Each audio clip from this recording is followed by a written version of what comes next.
This is Dungeon Not Included, the actual play podcast for the adventurous listener. You are listening to our game of Vampire the Masquerade from White Wolf Publishing. Frank is your storyteller. Alex plays Merryweather Quackenbush. Brennan plays Lex Deluxe. And Red plays Charlie Clark. Our theme music is by Seamus Ronan. Welcome everyone to Dungeon Not Included. We're playing Vampire the Masquerade. We were off last week. Those of you who are loyal fans know. Those of you who are disloyal fans, see me after the podcast. We're missing one this week. I'm Frank. I'm the storyteller. Brennan and Rebel are here, but we're missing one. We're missing Alex. Should we come up with reasons why he's not here? Yeah, I know that he was... I guess it's not classified anymore, but he was working with NASA on a new project, and they had to actually send him to the moon. So yeah, where he was abducted by aliens. That's right. Yeah, that's right. Yeah, this is a very yes and podcast. So, I mean, our heart goes out to Alex's newest niece, who was breaking news episode or two ago. But yeah, she's not going to have her uncle around for a while, which is fine.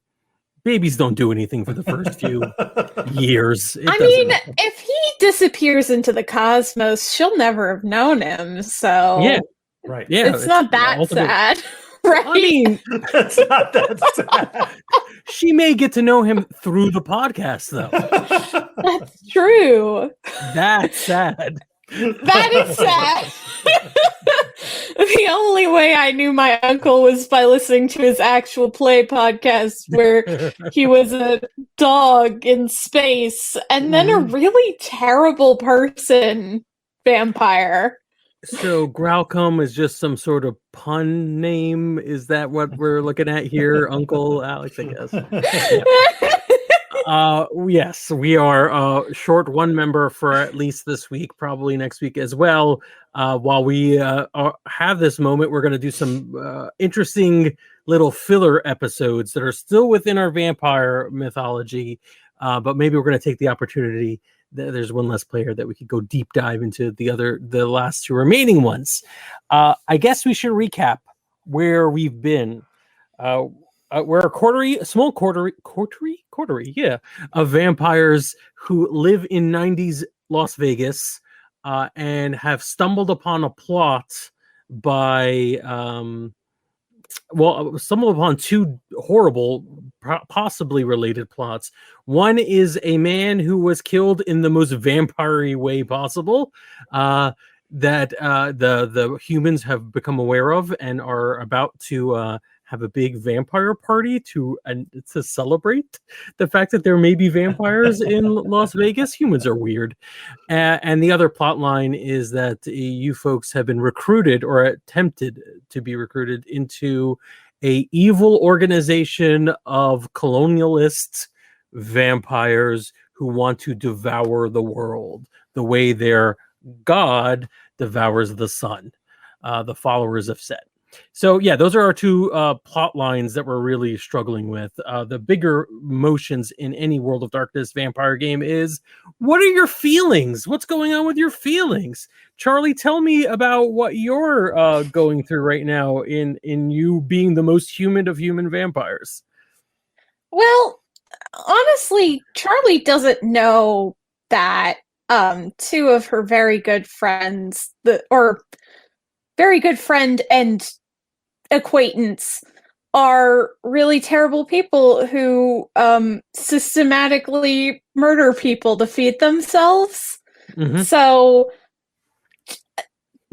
she's not in that much of a crisis about being the most human of her vampire friends. Like, she honestly, when you become a vampire, you kind of get used to people being horrible, but there's you gotta draw lines somewhere, Right. Right. Yeah, we need to dig a little deeper into how Charlie gets by, but right now there's a lot of less I know, the better. That's interesting. Lex, what about you? Oh, is Lex one of the horrible people? I think Lex is. No, Lex is not. The two Archie. horrible people are obviously Merryweather and Archie. Yes, So. our prince. Yeah. All right, that's fair. Poor Lex. I thought you were being besmirched. I Bren, know. where are you emotionally? No! Your character. Just pre-show jitters, basically. Yeah, you're about a day away from having to perform with no set list or anything for a bunch of mortals about vampirism. Just I know. I've been researching vampire songs, so. Oh, that's awesome. That's great. I have not watched Queen of the Damned, or if I have, it's been years. But I'm pretty sure Lestat was a vampire musician in that. He was a rock star, yes. All right, good. So just don't do any of those songs, because those are that's too on the nose. We can't have that. We gotta pretend like Vampire the Masquerade knows nothing about Interview with the Vampire. That's just right. The conceit we've all kind of. The Interview with the Vampire does not exist in our world. It's the one thing that does not exist. I thought we already established that Anne Rice was writing vampire novels in this universe. We brought it up, and I think we ridiculoused it even more than it actually was, and I can't remember how. Something about we said that all vampire media. Maybe we said all vampire media is real except Anne Rice vampire novels. I can't remember. That sounds right. If you can remember, you could comment a log on our Twitch stream or even on Facebook, and it will pop up on the screen as long as it's not too horrible. Or if it's very horrible. One way or the other, we'll do it. So it's nebulous how actual our world... The one thing I do kind of want to point out, and I think we did kind of establish this at some point, this is very much 90s Las Vegas as our world. So it is right on the brink of two different epochs. There's like the old kind of classic gangster Las Vegas of the 60s and 70s, which was like, the Rat Pack Las Vegas. And then there's the kind of the druggy, the destitute, sad 80s, 90s Las Vegas.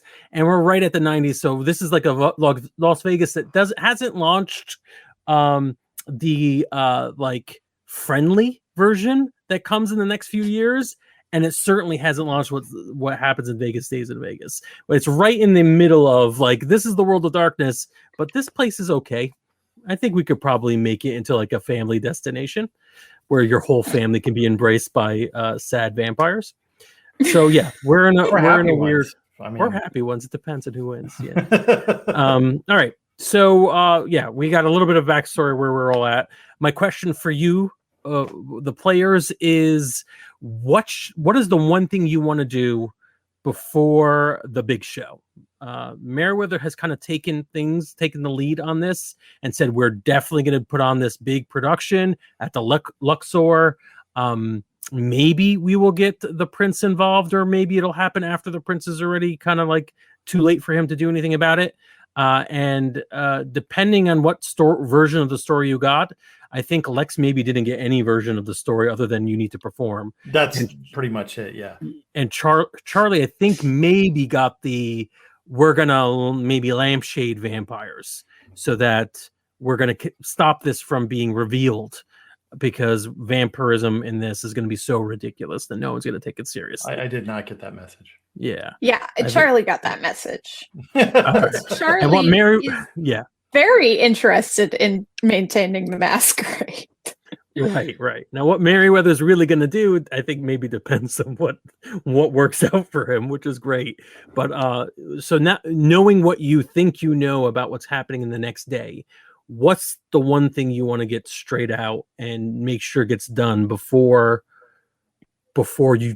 time runs out? Well, I think Charlie wants backup. Charlie wants the Prince and the Goon Squad in on this. Okay. Essentially, which enough. Is like she has already sort of set in motion some stuff. Like, she talked to that cult member because she wanted to, like, basically set up a trap for the cult, try and get them there so that they could all be in one place and the prince could come and snatch them all. So if she's not meeting with the cult member, I think she will definitely want to go to the prince. Okay. And she'll be forthright about that with Lex, but, also he's Lex, so he doesn't have to come along. She doesn't really, expect much from him. Lex, what, if anything, what are you interested in getting sorted out before this? Well, I'm interested in getting the performers ready and in costume. Okay.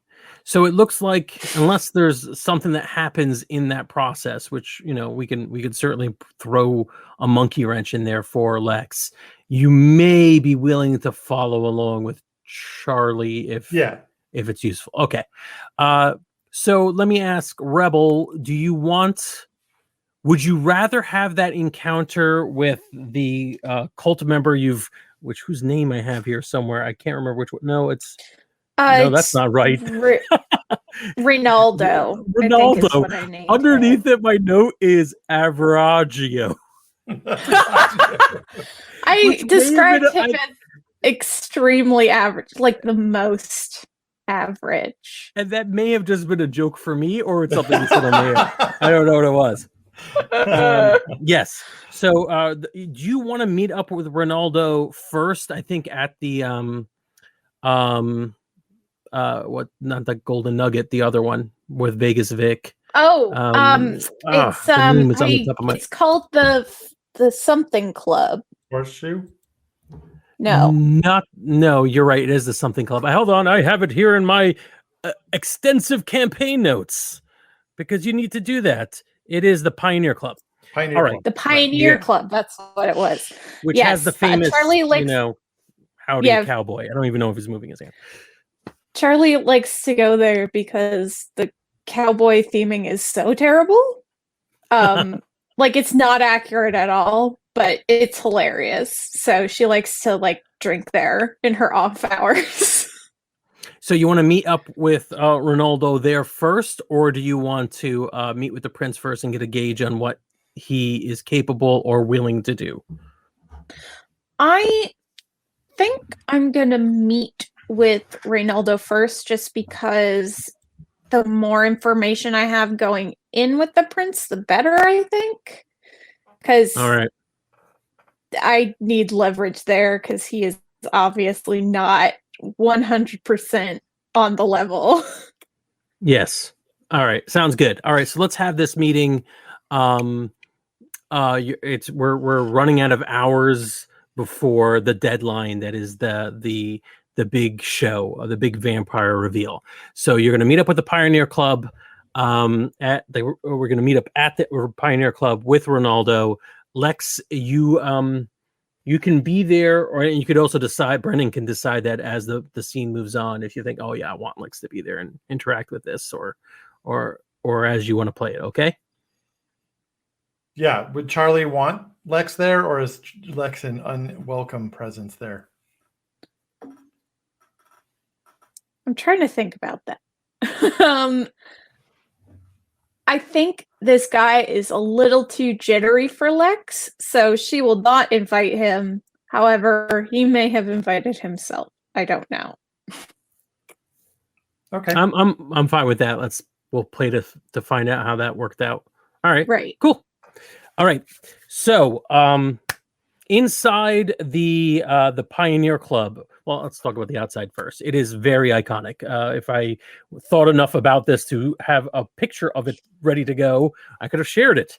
But it is probably not even necessary, since it is the outside of the building has all these, thousands of little light bulbs, and standing aside on the street is the iconic Vic, the Vegas Vic, the larger than life cowboy who is welcoming people to Las Vegas with a big howdy. That billboard is still there now, even though I think the casino is long since gone. At this time, it is the dusk of this casino. The only people around are mostly elderly people. There's no young nightlife going on outside. On either ends of the street, within like hearing distance, you can hear more active, more popular casinos going off, and a bunch of new ones in construction. The ones are being built. Inside the casino, it looks a little worse for wear. The carpeting is pulling up at the seams. The machines are a little dated. Most of the clientele are either older or just seem like they're trying to get out from the lack of sun. They're just trying to get out of find some cover and get some drinks. And there's just that pall of smoke in the air everywhere, even though there may not be a lot of people smoking anymore. I'm not sure what the laws on smoking. It's the world of darkness. There is no law against smoking indoors in the world of darkness. In the 90s, there wasn't any indoor smoking laws. So yeah, That's terrible. Yeah. So yes, just a really seedy, but seedy in the way that it's just like disrepair. It is a bulb that has faded. So where does Charlie like to hang out within the casino? Charlie, there are bars and casinos, right? So Yeah. I was imagining like somewhere around the bar. She doesn't really do a lot of like gambling with strangers. Like she'll gamble with her friends, but it's just not as fun with strangers. That's cool. Is it like and I don't care what the real Pioneer Club's bar was like. Is this one a like cartoonish? Is this like yes. It's like a saloon. Yeah, like, all right. Yeah. Like really right, bad. Cartoonish. Is there like a shooting range where like it's all light guns? Yeah, there's one of those like arcade games where you shoot the deer or whatever. Yeah, there's like a cactus. You shoot the cactus and a vulture starts shaking its feathers, but there's so much dust on it that it just is awful. I love this place. I would definitely want to visit this place in reality. It's Charlie's favorite place. Yeah, all right, very cool. So you're at the corner of the bar, and I think the bartender knows you. His name will be Vic as well, because we'll make it easy. And Vegas Vic, inside and out. And Vic says, the usual? The usual. What is the usual for you? And I'm assuming you kind of nurse it all night, because it's not like it's something you could drink often. Like you can't drink. Yeah. I like sip it, and then like every 20 minutes I go to the bathroom and I puke it up. Oh man. But Charlie's drink of choice is whiskey. True cowboy fashion. Very good. Very nice. All right. After a little bit of time, we'll say pretty early in the night. I think we said around 11. Ronaldo shows up. He is wearing. God, it's like the guy only has one color of costume he's allowed to wear, but this is a little bit more distinct. It is a black and gray hoodie instead of the robes he was wearing earlier, but he's wearing them effectively as if they were robes, and he's got like a running suit underneath everything, also black and gray. He's attempting to be nondescript, and I guess it kind of works, except for the fact that he looks so much younger than everyone else in the place, except for you. And he saddles up next to you. You can take the hood down, buddy. Nobody's gonna. Are there security cameras here? I mean, I guess it doesn't matter. I guess it doesn't matter. Are you actually drinking that? Yep. She takes a sip. Huh. I will have a whatever a Sioux City sarsaparilla is. Sioux City sarsaparilla. In a few minutes, Vic puts down a bottle of effectively root beer in front of Ronaldo, and he looks at it disappointingly and says, well, I guess it smells nice.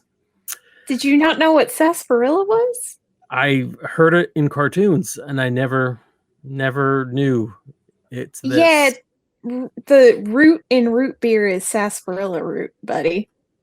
Oh, well, I guess since I can't really drink this anyways without throwing up immediately, it'll just have to be something I hold and smell and look ridiculous doing so. Why is this even on the menu? Because it's a hokey cowboy bar. All right. So, you said you wanted to talk. I did. How much influence do you have exactly in your organization? I am about as low ranking as you can get. I mean, I am a vampire, unlike that ghoul that tried to square off with you the other day, literally yesterday, or maybe even earlier tonight. So he has to listen to me when I snap my fingers, but if he tells the wrong people, then they snap my fingers off. I'm an acolyte. That's all I've got. And I think you're right. I think that's all I'm ever going to get. I don't think there's upward mobility in my current organization. No, it's a pyramid scheme through and through. Oh my Egyptian God. theming and everything. It's so true and so painful. Why does it have to be so punny and accurate? Yeah. Do you Yes. think you could get some people together and make a scheduling change at all? For what? I'll be honest with you. I do not like Sir Reginald Rogers or whatever the hell he's calling himself. And I think that the people in that organization are only going to do harm. So I want to take it down as quickly as possible. Listen, if I were a hero, I wouldn't have joined up. I'll be honest. I don't know if I can make it out of this. They've got people everywhere, and sure, nobody likes him, which corroborates the thing Lex found out the game session or so ago. But I mean, who would rise up against him? Why would you? You can't get out of this. This is a pyramid scheme, but it's not like they just have your 401k. You died. I died for this. I'm a dead person. I don't know what to do after this. How do I feed? How do I get blood if I'm not part of a group that kidnaps people and takes their blood? Do it the normal way? Like, go to a blood bank, go to a bar with some people who are really into vampires and say that you are one and bite them, and maybe they don't know that you're actually drinking their blood, but they're into the idea of it. You're blowing this guy's mind. Like this is a guy who was part of like a pickup cult, and you're like, you could just meet people and talk to them. See if they're interested. Go to parties where everybody's doing drugs, like do what Lex does, and just go places and where everybody's fighting each other, and it doesn't matter if you take a little blood on your way out. I am not a rock star. I don't know how to do what Lex does, but ask him and he'll show you. So that's true. Are you two offering to recruit me? This is not a recruiting. I'm not your boss. I'm not your evil overlord or whatever, but there are support systems out there. If you look for them, you don't have to do this on your own. There's ways out. You mean the masquerade? Yeah. The Camarilla, right? That's the big thing that vampires have. I don't know. I mean, listen, I guess the whole evil snake god gonna swallow the world thing was kind of stupid, but it's not inaccurate. I don't want any harm to fall you or Lex or even that other guy, but they're gonna win. They're ruthless. I mean, Rogers has a whole power structure behind him. I don't even know how he gets the well, I know how he gets the funding. I mean, I know that. And the personnel, the number of people involved in this, and I'm not talking about like high level people. It doesn't require high level people. All he has to do is decide what night to do this, and it's hell on earth. And he doesn't care about raising hell on earth because his stupid god is going to swallow it all up. Anyways, I mean, unless there's a way out, I mean, literally out of town, and just let the humans burn it down if they even make it out of this alive, or enough of them make it out of this alive. Trust me, he's got a lot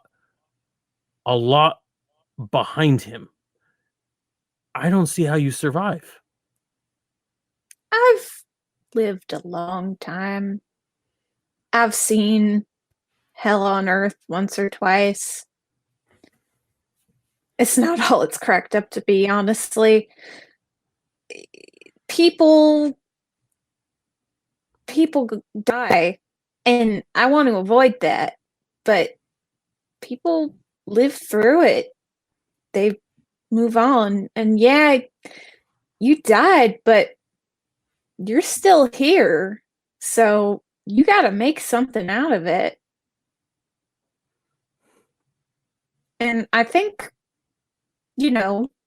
maybe one rousing speech isn't going to get everybody on board, but it's also an organization, right? You said there's a lot of personnel.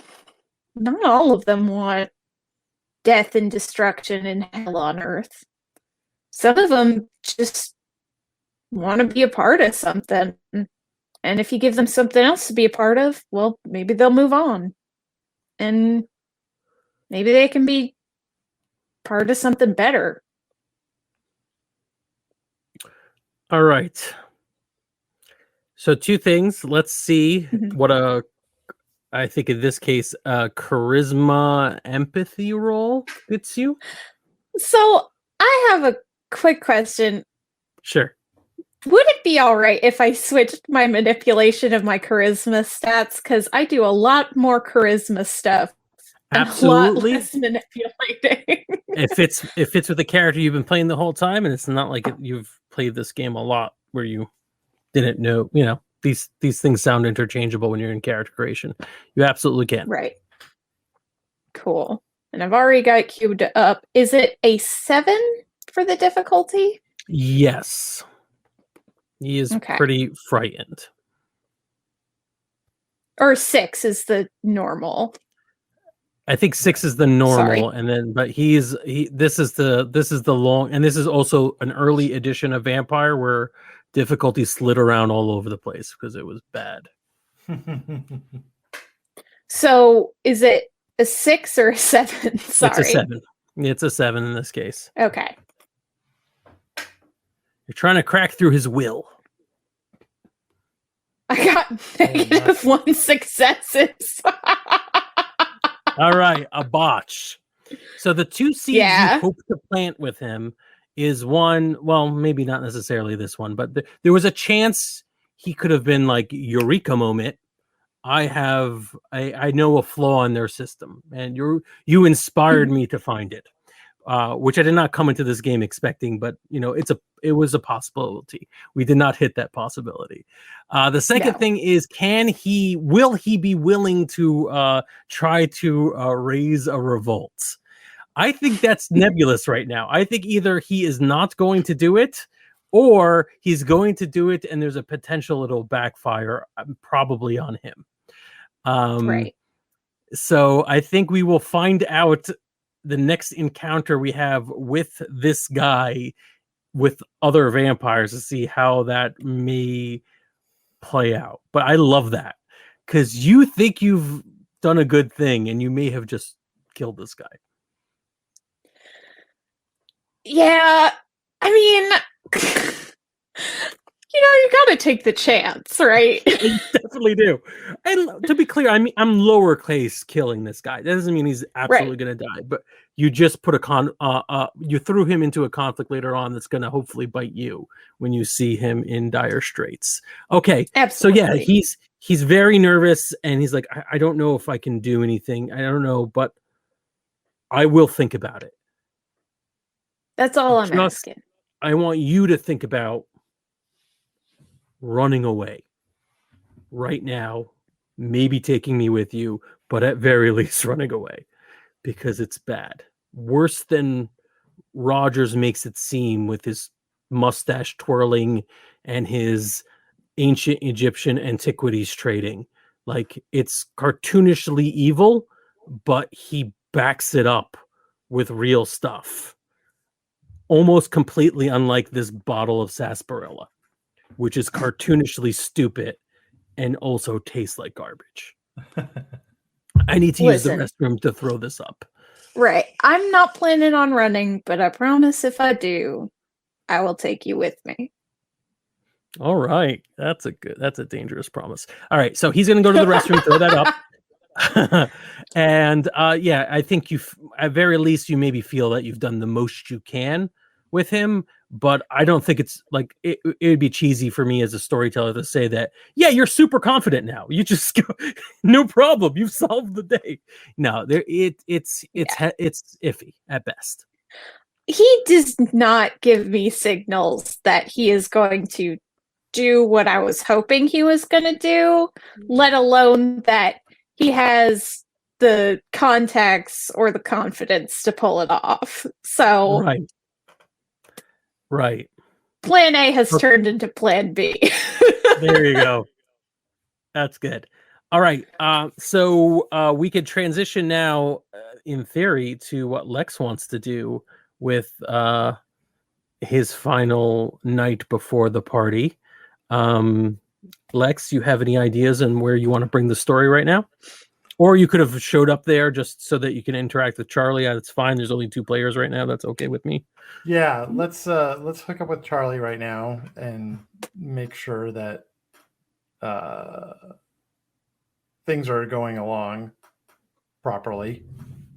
So the next step was maybe final attempt to reach the prince and let him know what you've done. Yeah, Lex will come along for that. Yeah, and Meriwether is going to be busy, but says this is a great idea. You should go do that and let me know what happens. But yeah, you can request a private audience with the prince easily enough, and I think that's probably a little bit easier than waiting for whatever the official meeting, if ever, happens. Do you? I think maybe Charlie has an in with your status to talk to the goon squad and get directly to Archie, the prince. Yeah, that's what I was thinking. All right, let's do that. Let me pull up Archie's bio and maybe even get a. That's funny. The dice just rolled on screen for me, and I think you probably may have just heard it. Yep, thank you. Wonderful. Well, that's my fault for not having Roll20 in the foreground. Okay, so Archie Stewart, Prince of Las Vegas. We know that he has been around since he claims to have been around since the founding of the city, and then his goon squad, the 6 ghouls that serve him, kind of work as intermediaries between the two. So, how do you get a hold of Archie, Charlie, when you really want to talk to him? I mean, we're both pretty old, so I probably do what was etiquette at the time and send a calling card. Nice. To let him know I'm coming to visit. I love that. I love the hell out of that. All right. Yes. This is why he won't ever meet with me, because I just show up. Yeah.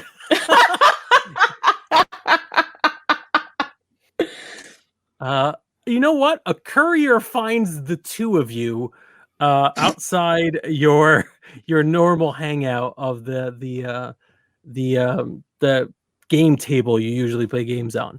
And he's just look like a mortal delivery person and says, "Hey," goes up to Lex and says, "Are you Charlie?" I'm Charlie. Charlie. You? But you're a lady. Want to Yeah. sign for this? You got a note. She signs Very- for it and breaks the pen. Oops. That's such a high humanity way of dealing with a douchebag. Take that, pen. Yeah, he was like very impressed with himself. He had a list of questions, you could tell. He had a list of questions that were about to come out. You broke the pen, gave it back to him, and he was like, I was just doing my job. Hey, I'm from New York, but for some reason I'm working as a courier in Las Vegas. Yeah, so all right, this meaningless NPC is pushed aside, and yeah, he gives you a note, and it's actually a handwritten note from Archie, and it says, only you would do this in an attempt to seek audience with me. I'm in a good mood, please come. All right, we got permission. Let's go. Okay. All right. Yeah, same basic corporate, not corporate, but city building. Mm-hmm. Same basement tunnel to get to the rec room, to the rec center main office. I mean, and there the Stewie is already sitting in his big high back chair. He has a little dais in front of him where the 6 goons are sitting. They seem very upset that they are here right now, but they are definitely playing the part of his agents, so he wants them there. He looks in pretty terrible shape, a little bit better than the last time you saw him. Very gaunt. You could see like black veins all over his face. His eyes are bloodshot, and he seems as if he has not fed in a while. Charlie Clark. It's been too long. It's been months, has it? It definitely has. It's been like 5 days. Sorry. So much work to be done. Oh, and Lex. Well, Lex. Now, why did the two of you need audience with me? It seems that the masquerade problem is a bit bigger than we originally thought. There is a new party in play. Masquerade problem? The thing we came to you about 5 days ago? The goon squad kind of share a conspiratorial look. And one of them kind of leans forward and in what really feels more like a stage whisper than anything says, the prince's memory is a little strained these days. Perhaps you would like to recount what you describe as the masquerade problem. Oh, right. And Charlie will basically catch him up on the issue with the vampire gender reveal party, as it were. Yes. So while you're speaking, Archie's sort of just like, at first it's just like he's scratching at the arm of his chair, the little wooden high back chair. And then the more you go into details, the more vigorously he scratches at it. Like you can't tell for the life of you what he's trying to get out. And then there's a sound of him scratching the wood over and over again. It's very irritating, especially as you're trying to get the point across. And even the goons are sitting there kind of looking at each other, getting more and more restless with this. Until eventually you get towards the end of your story and he slams his hand down on the arm of the chair and says, well, this can't stand. We're taking care of that part, but there's something else that we want to bring to your attention. Yes. There is a snake cult of vampires who are trying to dismantle the masquerade. He continues to scratch at the wood of the armrest, and the goon squad kind of look at each other, and say, I realize I didn't actually share the screen. Not that there's a lot of details on it right now. Boop. They kind of look at each other a little bit more animated, as if this is news to them, saying, "Did you say snake cult?" Yep. They worship some Egyptian god, like oh god, collection, something like that. Anyway, the point is that they want to destroy the Camarilla, destroy the Masquerade, go on a eternal bloodbath, yada yada yada. Bad stuff. Archie continues to chip at the wood on his arm. Goes, well, that's good. That's good. Yes. The wood on the arm of the chair. And then the six goons, one of the six goon squad turns and says, "Now, do you mean that these are literally Egyptians?" And No. vampires? They're white people who pretend to be Egyptians. And these are vampires, actual vampires, though. They're not pretending to be vampires. Okay. No.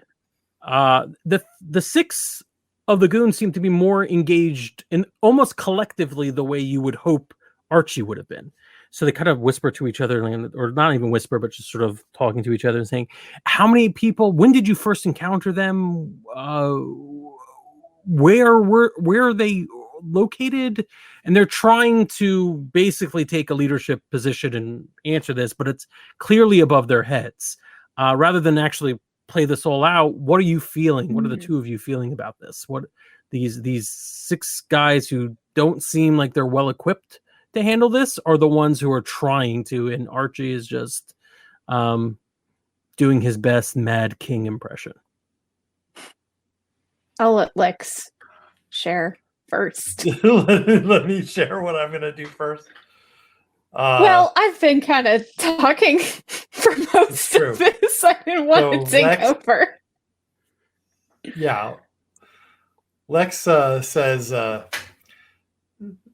to Archie, they specifically said that they did not like you.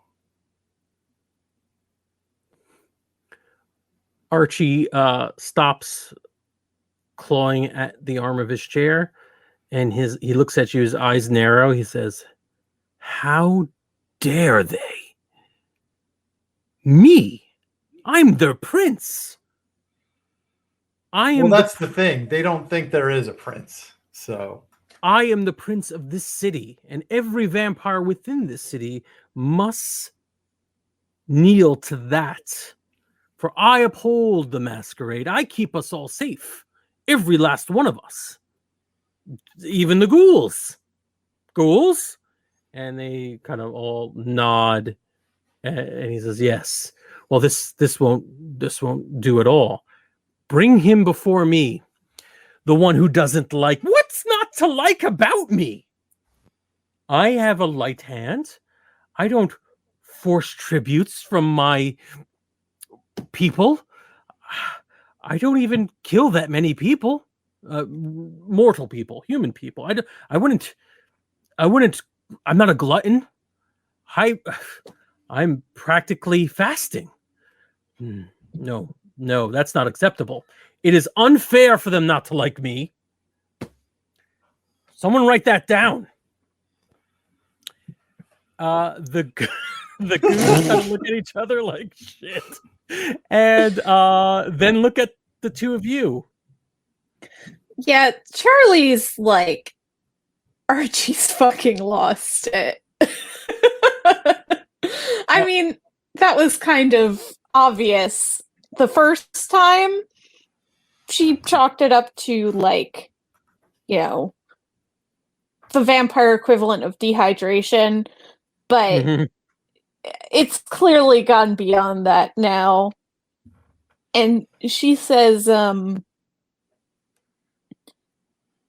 "Archie, what is going on with you?" With me. Yeah. I'm simply holding court.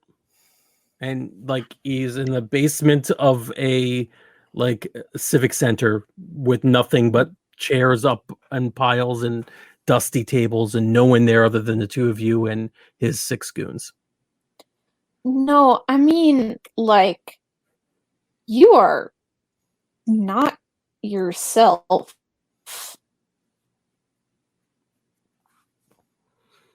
He just sits there and begins to chip at the wood of the arm of his chair again.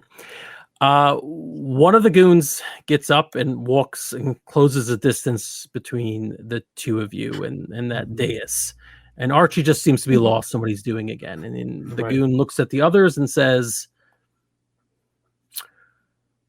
"We don't know what is wrong with the prince.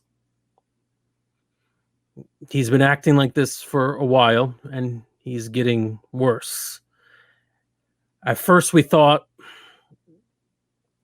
honestly, well, some of us thought it may have been Lex. We know he can have this effect on people and on us in the past when we have displeased him or where he thought it was funny. But it doesn't last as long and isn't as severe. I don't know what to do with this other group of vampires. We have never been trained on how to handle something like this. And I think now's the time to come clean about whatever we can. So, what should we do?"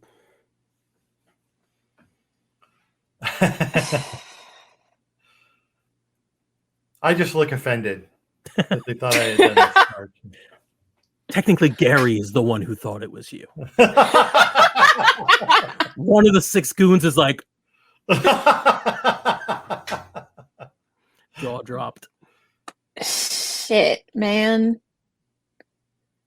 Well, I think the first starter of business is honestly a new prince, because he can't run anything. And how do you think that's going to go over?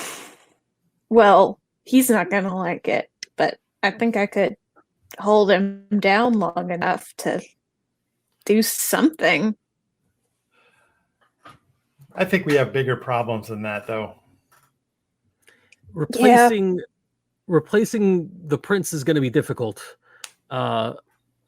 Again, the lead goon, who I'm now regretting not giving names to the individuals, it was part of an aesthetic choice, having them all perform at once. Now we know one of them's Gary. I'll label him as Gary. Fucking Gary. You're right. Gary. Fucking Even Lex. Gary. Replacing the prince is going to be difficult, especially if. When is this takedown going to happen? I was planning about tomorrow, but that's obviously not going to happen now. Wait, hold on. The cultists are coming tomorrow? No. No. The cultists are already here, honey. That's much worse. That is much worse. No, they're setting up at the Luxor, one of them new casinos that's coming around. Oh my around. God, it's pyramid themed, isn't it? Oh, it's so it sure tacky. is. It's very tacky. So we believe, as little as we know about vampire physiology, we believe that if the prince were to feed normally for once, he might regain some of his faculties. Okay, why hasn't he been feeding normally? And one of the other goons they all kind of take up the sentence and finish each other's thoughts. It kind of looks like a little worried to tell you, but it's too late now, so they're just going to start gushing. Like everyone of his kind, he is very restricted in what he can feed off of. Mm-hmm. And that hasn't been a problem for the prince in the past. There have been many destitute people that he, as a Ventrue, can feed from. But something strange has happened. I'm sorry, hold on. He only feeds on the destitute? Yes, it's different for different Ventrue, but for Prince Stuart, he feeds on those who are desperate. That's fucked up. I can't believe you've known him for all these years and you didn't know that. That's why he moved to this town. And that's what's unusual. The town seems to have had its most desperate people dry up. What do you mean dry up? Like there's nobody around anymore? Another goon begins to speak. He's like, we've checked to see if simply just people aren't coming to Vegas as much, if the casinos aren't being less profitable, if people are gaming the system or using like advanced technologies like fax machines, I don't know, 90s, and beepers to cheat. But people are losing as much money as they ever did. It's just that, well, maybe we were squeezing them too tightly. Another one chimes in because people are either ending up dead or just leaving town before we can get to them for the prince. So, I'm sorry, this is a lot of new information. He only feeds on the destitute, and you collect them for him? Another one will answer, says, yes, yeah, that's part of what we do. We make sure they pay their debts. By drinking their blood. That's generally how vampires feed, isn't it? He laughs at the other ones as if right. they have any right to be saying this to you. Right. And how long has this been going on for? Well, I mean, the prince has told us he's been here since the founding of the town. We have no reason to think of him as a liar. Most of us were here since at least the 70s and 60s. It's been a fairly consistent process. Again, how do you get your blood? I don't round up poor people. I don't round up poor people and drink them against their will. I'll tell you that much. Well, it wasn't really against their will. I mean, you... Come on, I don't know anything about Archie's past. I mean, the prince's past. But, like, you go to Vegas and you lose your wad and you have to pay out. You know, you had the will before you came in through those doors and gambled your life away. And, you know, most of the times it's not as if, like, we're not piling up corpses here. We're most of these people, you know, they have an encounter with a eccentric guy who beats the out of them, and, you know, they leave with a few pints dry. Most people don't end up dead. Occasionally it happens, of course, but, like, yeah, you had your free will before you gambled it all away. So what you're saying is that it's their own fault for coming into a rigged system? We don't ever knowingly cheat. The house has the odds, but we don't cheat. Again, it's a rigged system. Listen, I think we're maybe losing the lead here. Your prince. No, I think to whom you owe allegiance. I I'm curious about if this guy's going to get himself killed. Your prince, with whom you owe allegiance,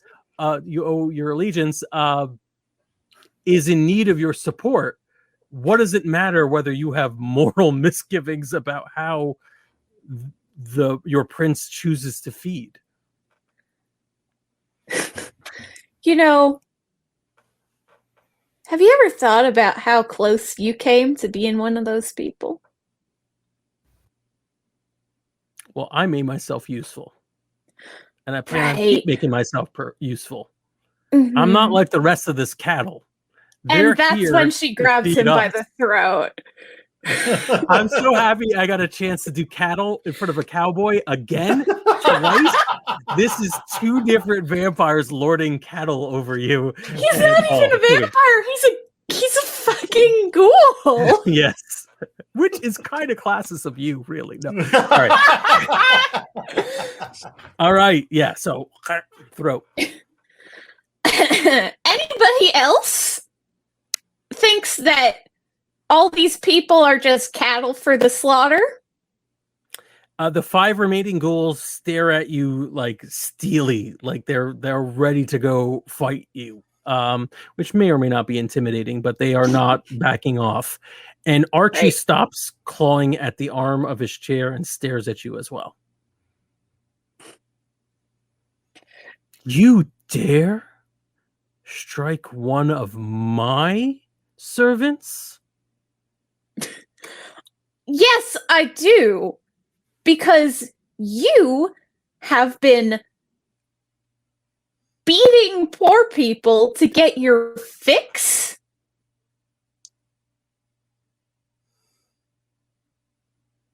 You say that like it's a bad thing.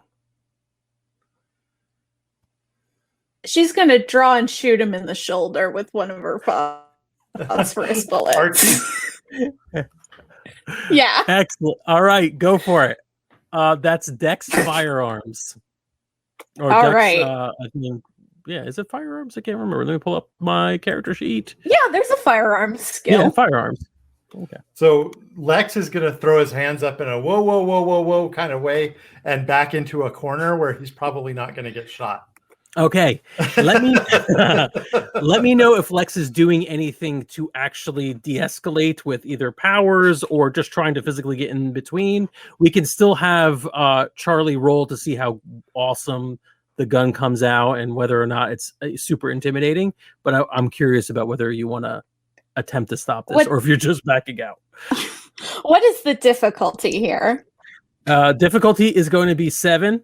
Again, they are attentions up, flared up. But you're good at shooting, aren't you? Yeah. I am. And Dex, 5 successes. Ooh, sweet. Okay. This is what I'm good at. I'm doing the generous thing as a storyteller and asking Lex, are you actually getting involved or are you actually backing out? I'm jumping out of the way of Charlie for now. Okay. If the prince goes after her, I may get involved. That's fair. All right. I just wanted to get an idea before we completely ignore Brendan for the rest of this.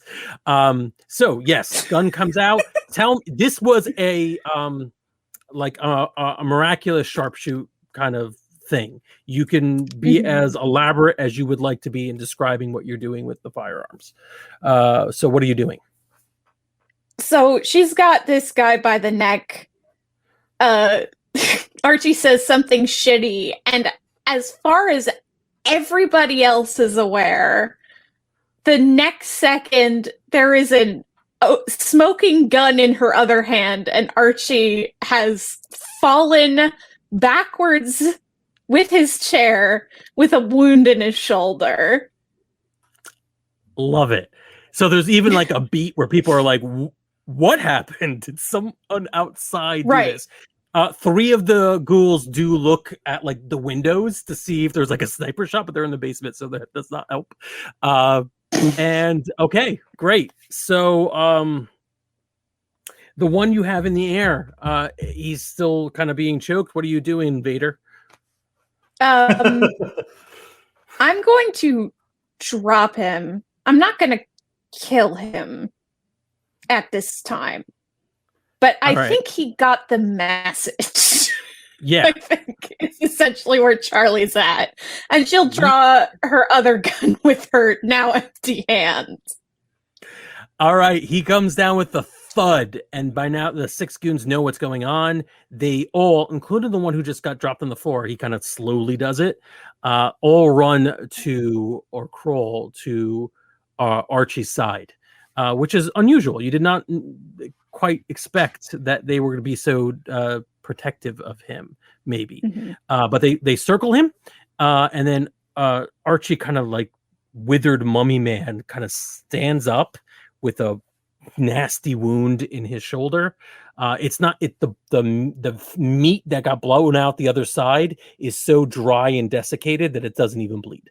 It's just open, like you had shot a corpse that had been drained for quite a while. And he just stares daggers at you like his oldest friend just shot him in the shoulder. You want to try that one again? He looks over at you, Lex. What are you doing? I'm crouched in the corner right now. Yeah, I'm crouched in the corner right now with my hands in the air. And Archie looks at me. And I'm going to kind of look at Charlie and say, so who's the prince now? Oh. Oh, that's such a better place to end this than what I was gonna say. That's so good. Oh my god. After we go off air, I'll tell you what I was gonna say. It was nowhere near as cool as that. Oh, all right. So this is a good place to end. I love that this old ass, really cool ass vampire is like, you gotta be nicer to people and cattle. I love that. She will shoot you if you mistreat the herd. All right, perfect. We are good. We are going to be playing next week. And I think we've got maybe 2 or 3 weeks before we get to the ultimate climax, figuring out what Merryweather is up to, figuring out what we're up to. This was a lot of fun. I enjoy it. There might be a historical episode coming up soon. We've been talking about it in back channels, about going into either Charlie or Lex's origin and their embrace, and figuring out whether there's a good story to be told in there, if it fits within the narrative. I think there might be a really good one. I think the next game maybe even should be how Charlie and Archie met. If Brandon would be nice enough to play a young Charlie or somebody else, or Archie, yes. Just flip everything around. Everybody plays a different character.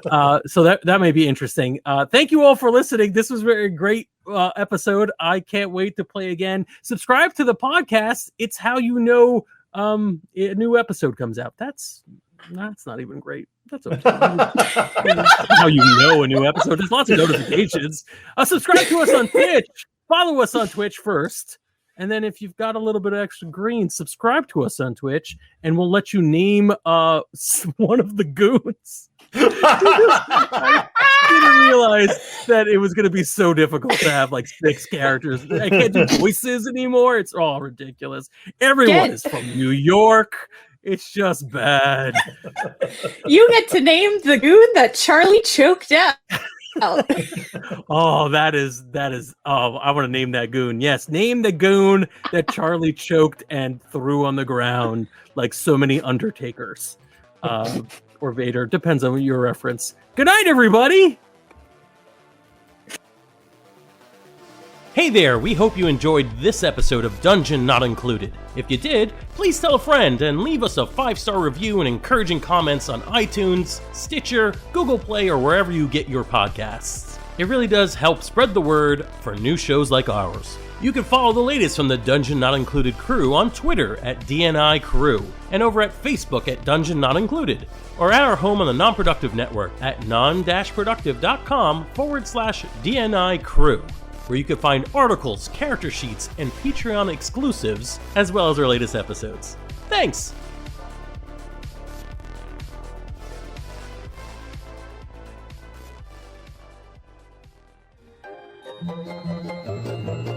This has been a non-productive media presentation. Executive producer Frank Hablawi. This program and many others like it on the Non-Productive Network is distributed under a Creative Commons Attribution Non-Commercial No Derivatives license. Please share it, but ask before trying to change it or sell it. For more information, visit non-productive.com.